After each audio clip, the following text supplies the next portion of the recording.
Datuk Dr. Abdul Halim bin Taib berumur 77 tahun, pernah berkhidmat sebagai wartawan, bekas pensyarah Universiti Islam Antarabangsa dan pengarang buku.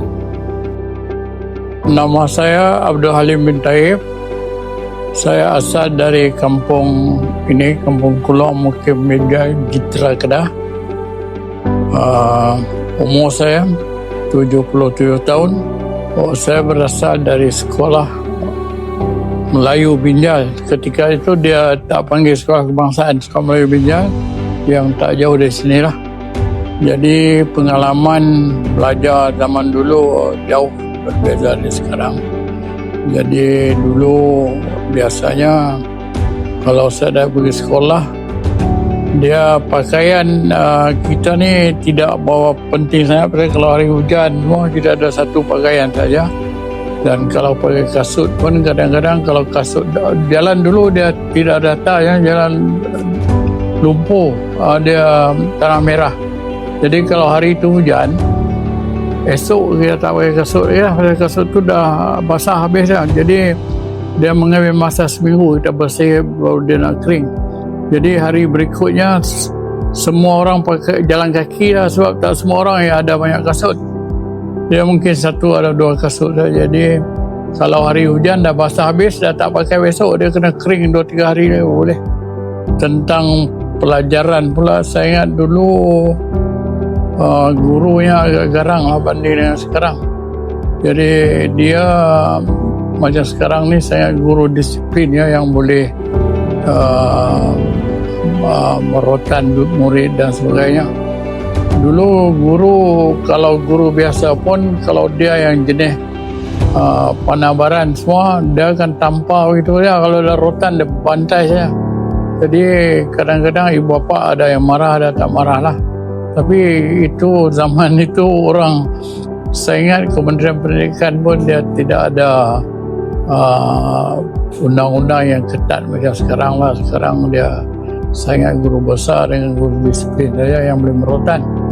Tapi dulu guru ikut suka dia lah. Kalau dia nak merotan ke, nak tampar ke, jentik telinga ke, ataupun dia ambil pemaris, dia katuk dekat jari ke, itu benda biasa lah. Orang ibu bapa pun tak ada komplain sangat. Tapi kalau terlampau serius barulah dia orang bertindak. Itulah pengalaman disiplin saja kan dulu.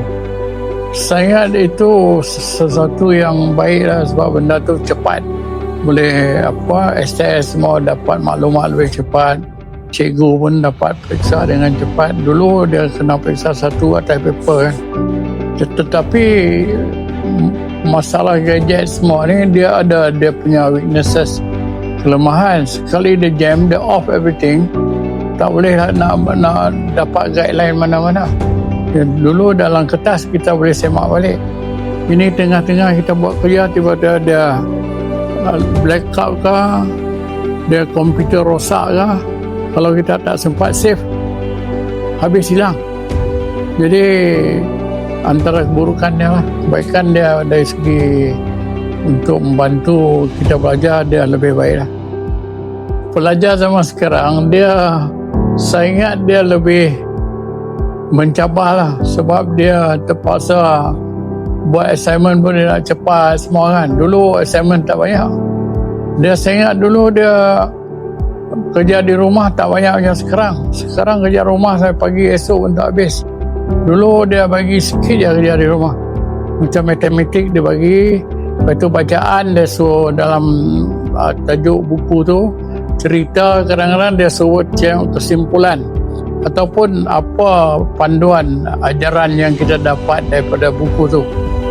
Jadi saya rasa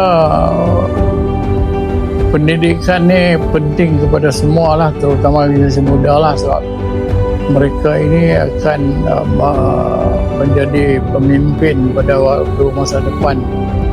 Dia memerlukan pendidikan yang baik dan knowledge yang banyak, pengetahuan yang banyak tentang apa sahaja subjek. Sebab dia semua subjek itu dia ada hubung kait dengan kerjaya kita kan. Dia kalau misalnya kita tak ada pendidikan, kita masuk bidang mana pun tak boleh. Jadi pendidikan kita mesti update, maknanya kita mesti kemas kini lah. Update ni maksudnya knowledge kita tu mesti ada at higher level, tingkat yang tinggi. Maknanya tadi saya hubungkan dengan wartawan ni, kalau kita sembang dengan siapa sajalah, apa tajuk pun kita boleh sembang supaya kita tahu. Kalau kita pergi masuk dalam orang duk sembang, kalau kita tak ada knowledge, kita jadi diam. Tapi wartawan dia tak diam, dia tahu. Misalnya cakaplah misalnya apa yang latest issue, okey, Sabah election misalnya, okey, parti ini bertanding berapa, jadi kita boleh sembang lah kan. Kalau kita tak tahu, kita pun tak boleh nak cakap. Jadi itu pentingnya pendidikan dan pengetahuan lah maksud saya dalam kehidupan seharian.